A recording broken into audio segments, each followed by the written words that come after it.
In this video, I'm going to teach you how to change a Lebara SIM to an eSIM. It's a very quick and easy process, so make sure to follow along.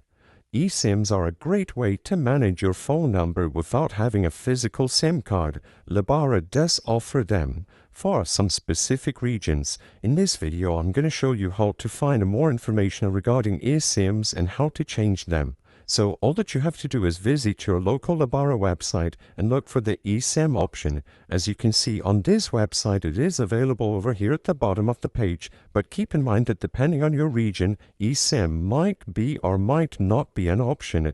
Go ahead, look for the eSIM page on your local Lebara website, and when you arrive at this page, you will find all the information that you needed to switch or change from a Lebara SIM to an eSIM.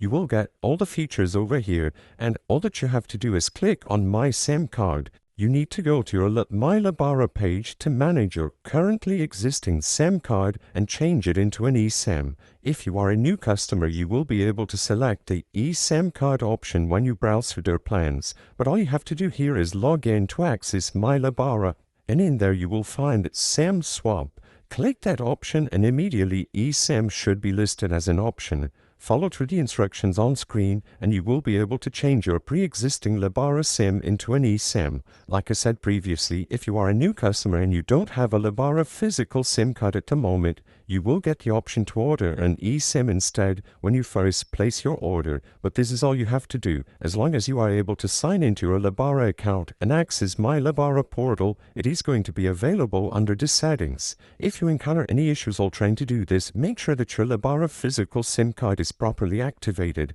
validated and working, and you should see the option to switch your pre-existing plan in there under the SIM swap settings. I hope I was able to help you on how to change Lebara SIM to eSIM. If this video helped you, please be sure to leave a like and subscribe for more quick and easy tips. Thank you for watching.